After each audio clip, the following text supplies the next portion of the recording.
फरीदाबाद के सेक्टर 17 में रहने वाले देवेश की पत्नी अनुपमा को बात बात पर बस एक ही बात कहने की आदत थी। अगर तुमने कुछ किया तो मैं मायके चली जाऊंगी। अनुपमा की इस आदत से देवेश और अनुपमा की सास दमयंती दोनों ही बुरी तरह से परेशान थे। अगर गलती से भी दमयंती या देवेश ने अनुपमा को किसी भी बात के लिए मना कर दिया तो घर में क्लेश हो जाता था और अनुपमा मायके जाने की धमकी देने लगती थी। और ऐसा ही कुछ हुआ था उस दिन शाम के वक्त, जब अनुपमा बाजार से शॉपिंग करके लौट कर आई। क्या बात है अनुपमा, आज तो बहुत सारी शॉपिंग करके आई हो, कुछ खास बात है क्या? अरे आपको तो कुछ याद भी नहीं रहता, मालूम है ना अगले महीने हमारी एनिवर्सरी आने वाली है, तो बस उसी के लिए शॉपिंग करके आई हूँ। अरे वाह बहू, जरा दिखाओ तो सही क्या क्या लेकर आई हो। मम्मी जी, मैंने अपने लिए 5 साड़ियाँ और देवेश के लिए 5 कुर्ते लिए हैं। अरे लेकिन बहू, तुम किसी शादी में थोड़ी ना जा रही हो, तुम्हारी शादी की एनिवर्सरी है और उसके लिए 5 जोड़े कपड़ों की क्या ज़रूरत थी? वो मम्मी, क्या है ना, पता नहीं था कौन सा पसंद आएगा कौन सा पसंद नहीं आएगा। हाँ, अच्छा अच्छा, इसका मतलब तुम कुछ कपड़े रख लोगी और बाकी के रिटर्न करके आओगी। अरे मम्मी जी, मैं ऑफलाइन शॉपिंग करके आई हूँ और उसमें रिटर्न का कोई ऑप्शन नहीं होता, हम सारे कपड़े रख लेते हैं। लेकिन अनुपमा, इतनी फिजूल खर्ची करने की क्या ज़रूरत है? तुम मुझे भी तो अपने साथ शॉपिंग पर ले जा सकती थी, मैं अपने कपड़े खुद पसंद कर लेता। आपको तो हर बात बस फिजूल खर्ची लगती है। अरे एनिवर्सरी वाले दिन सुबह अलग शाम को अलग कपड़े पहनेंगे और बाकी के कपड़े कभी और दिन काम आ जाएंगे। लेकिन कभी और के लिए कपड़े बाद में भी तो लाए जा सकते थे ना अनुपमा, मैंने तुम्हें कहा था ना कि इस महीने खर्चा थोड़ा ज़्यादा हो गया है। मैं कुछ भी करूँ ना तो आपको बुरा ही लगता है, अब तो चाहते ही नहीं कि मैं 1 रुपया भी खर्च करूँ। नहीं नहीं, ऐसी बात नहीं है बहू, देवेश तो बस ये कहने की कोशिश कर रहा है कि तुमने जो भी किया है वो सच में फिजूल खर्ची है। तुम्हें ना तुम दोनों के लिए बस एक एक जोड़ी कपड़े खरीद कर लाने चाहिए थे। एक काम करो, तुम उस दुकान वाले से बात करो, जो कपड़े काम के नहीं है वो वापस दे दो, इनके बदले हम बाद में कुछ और खरीद लेंगे। बिल्कुल भी नहीं, और अब अगर आपने मुझसे एक बार भी ये बात कही ना तो मैं अपने मायके चली जाऊंगी। अब इसमें मायके जाने वाली क्या बात है? अरे रहने देना बेटा, वैसे भी बहू बात बात पर मायके चली जाती है। और इस तरह से दमयंती और देवेश चुप हो जाते हैं।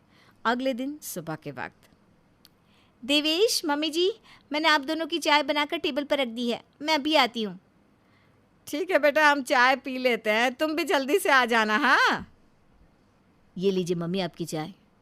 अरे बेटा, तेरे कप में तो आज कुछ ज़्यादा ही चाय है, लगता है अनुपमा ने तेरे लिए ज़्यादा चाय बना दी।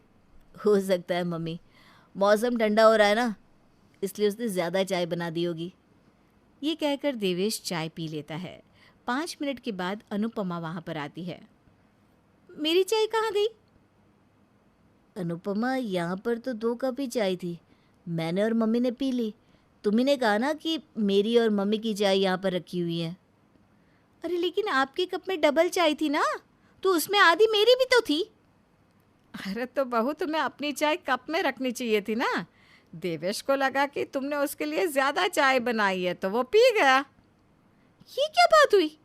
मैं जानती हूँ देवेश, आपको ना मेरी बिल्कुल भी कदर नहीं है, और अगर आप मेरे साथ इसी तरह से बिहेव करते रहना तो मैं अपने मायके चली जाऊंगी। अनुपमा, ये बहुत छोटी सी बात है, मैं तुम्हारे लिए अभी दूसरी चाय बना देता हूँ। कोई ज़रूरत नहीं है। क्या कहना चाहते हैं आप, कि मैं आपसे घर के काम करवाऊंगी? अगर लोग ये बात सुनेंगे तो उन्हें कैसा लगेगा? मैं अपने मायके चली जाऊंगी, सच में। मुझे ये सब बिल्कुल अच्छा नहीं लगता, क्या तुम बात बात पर मायके जाने की बात करती रहती हो? अरे रहने देना देवेश बेटा, उसे कुछ मत कह, वरना पता नहीं वो कब अपने मायके चली जाएगी। दमयंती और देवेश दोनों ही अनुपमा के बिहेवियर से परेशान हो गए थे और इसी तरह एक दिन देवेश ऑफिस से थक हार कर घर आया। लगता है देवेश आप बहुत थक गए हैं, मैंने आपके लिए खाना बना दिया है, आप जल्दी से खाना खा लीजिए। अरे हाँ यार, खाने से याद आया, मेरे ऑफिस में ना सब लोगों ने एक पार्टी रखी है।